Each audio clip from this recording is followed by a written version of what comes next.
अंग्रेजों ने जब सिख साम्राज्य को अपने कब्जे में किया तो एक खास चीज पर उनकी नजर थी, कोहिनूर हीरा, जिसके किस्से महारानी विक्टोरिया तक भी पहुंच चुके थे। 29 अक्टूबर के तारीख के एपिसोड में हमने आपको कोहिनूर की कहानी सुनाई थी। 1849 में सिख साम्राज्य के खात्मे के बाद ही कोहिनूर अंग्रेजों के हाथ आ गया था, लेकिन रानी विक्टोरिया के पास से पहुंचा साल 1852 में। कोहिनूर को तराश कर उसकी कटिंग की गई ताकि उसे ताज में पिरोया जा सके। उसकी नुमाइश लगाई गई ताकि ब्रिटेन के उच्च घराने उसे देख भी सकें। लेकिन अगले 2 साल तक रानी कोहिनूर को पहनने से इनकार करती रही। क्यों, बताएंगे आज के एपिसोड में। साथ ही सुनाएंगे सिख साम्राज्य के आखिरी महाराज Dilip Singh, black prince of Perthshire, उनकी कहानी, जिन्हें छोटी सी उम्र में अपनी मां से अलग कर दिया गया, अपने धर्म, अपने इतिहास से भी अलग किया गया। ब्रिटिश तौर तरीकों की ट्रेनिंग दी गई ताकि दुनिया में शाही परिवार की दरियादिली दिखाई जा सके। लेकिन अपनी मां से सिर्फ 1.5 मिनट की मुलाकात ने दिलीप को सब कुछ याद दिला दिया जिसे ब्रिटिश चाहते थे कि वो भूल जाएं। Brought to you by Kuku FM. Download the app now. नमस्कार, मेरा नाम है निखिल और आप देख रहे हैं तारीख, जिसमें हम सुनाते हैं उस तारीख से जुड़ी भारत की ऐतिहासिक कहानियां। आज 29 मार्च है और आज की तारीख का संबंध है एक सिख साम्राज्य के आखिरी महाराज से। शुरुआत से पहले आपको बता दें कि तारीख के इस एपिसोड के साझेदार भी हैं कुकू एफएम ऐप, जो कि लाए हैं ललन टॉप के दर्शकों के लिए खास ऑफर। कुकू एफएम ऐप का प्रीमियम सब्सक्रिप्शन अगर आप चाहते हैं तो पहले 250 लोगों को मिलेगा 50% डिस्काउंट। इसके लिए आपको इस्तेमाल करना है LT50 ये कोड। कुकू एफएम भारत में पॉडकास्टिंग के सबसे बड़े प्लेटफॉर्म्स में से एक है। हजारों घंटे का कंटेंट है, ऑडियो बुक्स हैं, वर्ल्ड लीडर्स की जीवनियां हैं, ढेरों उपन्यास भी हैं। याद रखिए LT50 ये कोड सिर्फ पहले 250 सब्सक्रिप्शंस पर ही मिलेगा। बाकी जानकारी के लिए डिस्क्रिप्शन में दिया लिंक आप देख सकते हैं। 19वीं सदी के पूर्वार्ध तक ब्रिटिश ईस्ट इंडिया कंपनी का लगभग पूरे भारत पर कब्जा हो चुका था, सिवाय उत्तर में सिख साम्राज्य के, नॉर्थ वेस्ट भी कह सकते हैं। वहां महाराजा रणजीत सिंह का राज था और उन्हें शेर पंजाब के नाम से जाना जाता था। अपने काल में उन्होंने सिख साम्राज्य को काबुल तक फैलाया और अंग्रेज चाहकर भी इस हिस्से पर कब्जा नहीं जमा पा रहे थे। साल 1829 में उनकी मृत्यु के बाद सिख साम्राज्य कमजोर हुआ। सत्ता के लिए शुरुआती खींचतान के बाद रणजीत सिंह के सबसे छोटे बेटे दिलीप सिंह को गद्दी पर बैठाया गया और उनकी मां महारानी जिंद कौर राजकाज का काम संभालने लगी, क्वीन मदर। अंग्रेजों ने सिख साम्राज्य को कमजोर देखा और उसका फायदा उठाने की कोशिश की और 1845 में शुरुआत हुई पहली एंग्लो सिख वॉर की। इस जंग में हार के बाद जम्मू कश्मीर सहित सिख साम्राज्य का एक बड़ा हिस्सा अंग्रेजों के अधीन हो गया। साल 1948 में शेर सिंह और छत्तर सिंह के नेतृत्व में सिखों ने विद्रोह की कोशिश की। ब्रिटिश कंपनी और सिख सेना के बीच 1849 में चिलियांवाला का युद्ध हुआ। इसके बारे में हम आपको 13 जनवरी के एपिसोड में बता चुके हैं, तारीख वाले ही। इस जंग के बाद सिखों ने पकड़े गए अंग्रेज सिपाहियों को 10-10 रुपए देकर घर भेजा था। जंग की पूरी कहानी सुनने के लिए डिस्क्रिप्शन में दिए लिंक पर जाकर क्लिक कीजिए।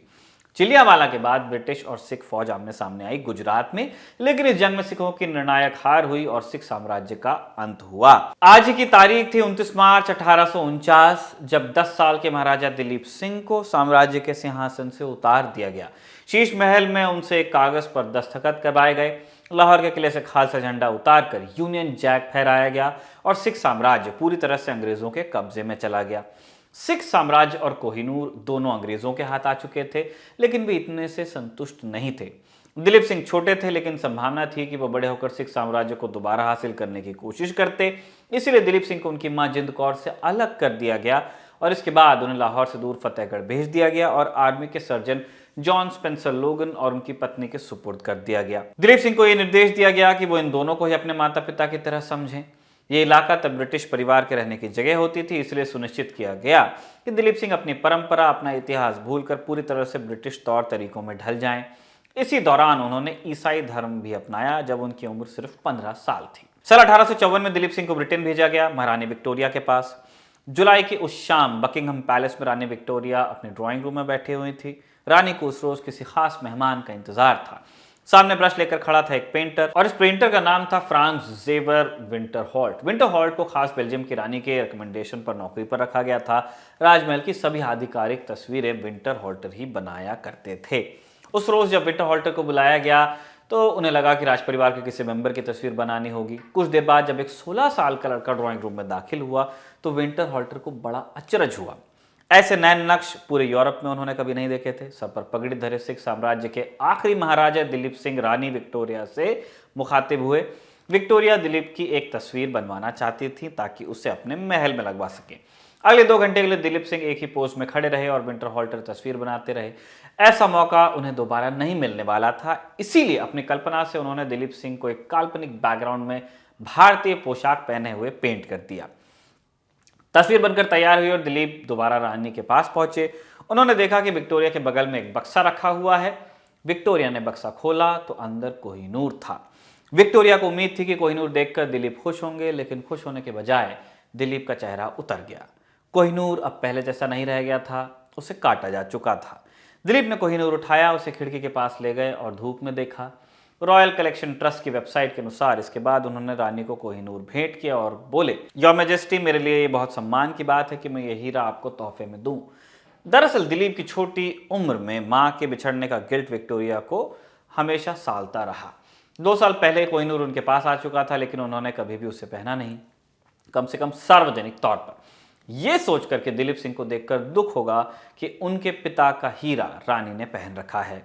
उस रोज जब दिलीप सिंह ने खुद कोहिनूर तोहफे में दिया तो विक्टोरिया ने सार्वजनिक तौर पर कोहिनूर पहनना शुरू किया और अंतिम दिनों तक उसे पहने रखा। कुछ साल लंदन में रहने के बाद साल 1857 में दिलीप सिंह ने भारत वापस जाकर अपनी मां से मिलने की इच्छा जाहिर की।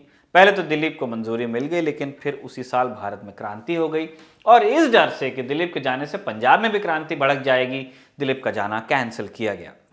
इसके बाद दिलीप ने अपनी मां को खत लिखने की कई कोशिशें की, लेकिन अंग्रेजों ने एक खत उन तक पहुंचने नहीं दिए। आखिरकार साल 1861 में दिलीप को भारत जाने की मंजूरी मिली। जिंद कौर तब तक बूढ़ी और कमजोर हो चुकी थी और अंग्रेजों को लगा अब उनसे कोई खतरा नहीं। दिलीप के आने के लिए एक और शर्त जोड़ी गई कि वो पंजाब नहीं जा सकेंगे। दिलीप कोलकाता पहुंचे। जिंद कौर तब नेपाल में रह रही थी, उन्हें भी कोलकाता लाया गया। कलकत्ता तब का कलकत्ता के बंदरगाह पर कई साल बाद मां बेटे की मुलाकात हुई। जिंद कौर ने जब देखा कि उनका बेटा एकदम अंग्रेज बन गया है तो उन्हें बहुत दुख हुआ। इसी वक्त पर चीन में ओपियम वॉर चल रही थी, जिसमें भाग लेकर कुछ सिख फौजी भारत लौट रहे थे। दिलीप और जिंद कौर जब स्टेशन पर मिले तब वहां मौजूद इन फौजियों ने जोर से नारा लगा दिया, जो बोले सोने हाल सत श्री अकाल। जिंद कौर को दिलीप के साथ वापस लंदन भेज दिया गया। 2 साल लंदन में रहने के बाद 1863 में महारानी जिंद कौर की भी मृत्यु हो गई। इन 2 सालों में उन्होंने अपने बेटे को सिख इतिहास और सिख साम्राज्य के बारे में बताया। कुछ लोग मानते हैं कि अपनी मां से मिलने के बाद दिलीप सिंह ने दोबारा सिख धर्म अपनाया लिया था। लंदन के अभिजात वर्ग के साथ रहने वाले दिलीप का मन इसके बाद लंदन से उचट गया। उन्हें एहसास हुआ कि अंग्रेजों ने उन्हें अगवा किया था, उनके पिता का साम्राज्य छीन लिया था। इसलिए 1886 में उन्होंने अपने परिवार सहित भारत लौटने की कोशिश की, लेकिन अंग्रेजों ने उन्हें अदन में रोक लिया। दिलीप का परिवार इसके बाद लंदन लौट गया, लेकिन दिलीप ने कभी ब्रिटेन की धरती पर कदम न रखने की ठानी और वहां से सीधे पेरिस गए। पेरिस से उन्होंने अपने चचेरे भाई ठक्कर सिंह को कांटेक्ट कर पौंडीचेरी जाने को कहा। दोनों की मुलाकात इससे पहले लंदन में भी हो चुकी थी। ठक्कर सिंह पौंडीचेरी पहुंचे तब यह इलाका ब्रिटिश अधिकार में नहीं आता था और यहाँ फ्रेंच कंपनी का शासन था। इसके बाद दिलीप सिंह ने ठक्कर सिंह को अपने निर्वासित सरकार का प्रधानमंत्री घोषित कर प्लान बनाया कि वो एक बार फिर से अपना साम्राज्य हासिल करेंगे। दिलीप सिंह ने ठक्कर सिंह से कहा कि वो ग्वालियर के सिंधिया घराने, पटियाला के महाराज, फरीदकोट, जिंद, कपूरथला के राजाओं से कांटेक्ट कर मदद मांगे। साथ ही दिलीप सिंह को उम्मीद थी कि उन्हें रूस से मदद मिल जाएगी, इसलिए वो सेंट पीटर्सबर्ग पहुंचे और वहां के जार अलेक्जेंडर III से मुलाकात की, उनसे मिलिट्री और वित्तीय सहायता मांगी। वहां से वापस लौटकर उन्होंने जार को एक पत्र भी लिखा। 10 मई 1886 को लिखे इस पत्र में वो लिखते हैं, मैं 25 करोड़ भारतीयों को अंग्रेजों की गुलामी से मुक्त कराना चाहता हूं। भारत की कई रियासतें मेरे साथ हैं। मुझे 2 लाख फौज और 20,000 मशीन गन चाहिए ताकि मैं अपने मकसद में कामयाब हो सकूं और इसके लिए मैं आपसे मदद की उम्मीद करता हूं। जार की तरफ से कोई जवाब नहीं आया। दूसरी तरफ पौंडीचेरी में भी ठक्कर सिंह की हत्या कर दी गई थी, जिसके पीछे ब्रिटिश जासूसों का हाथ बताया गया। जब यह खबर उन्हें मिली तो दिलीप सिंह निराश हो गए। ब्रिटेन की तरफ से उन्हें मिलने वाला सालाना भत्ता भी रोक दिया गया था, इसीलिए पेरिस के एक मामूली होटल में उन्हें रहना पड़ा। 21 अक्टूबर 1893 को इसी होटल के कमरे में वो मृत पाए गए। उस वक्त उनके परिवार का कोई व्यक्ति उनके साथ नहीं था। मृत्यु के बाद उन्हें ईसाई रीति रिवाजों के साथ Saint Andrews and Saint Patrick church London में दफना दिया गया। आज के लिए इतना ही। तारीख के अगले एपिसोड्स को अगर आप देखना चाहते हैं तो बने रहिए दिल ऑन टॉप के साथ। इस एपिसोड को लिखा था हमारे साथी कमल ने और कैमरे पर इसे रिकॉर्ड किया था हमारे दोस्त जतिन ने। देखते रहिए दिल ऑन टॉप।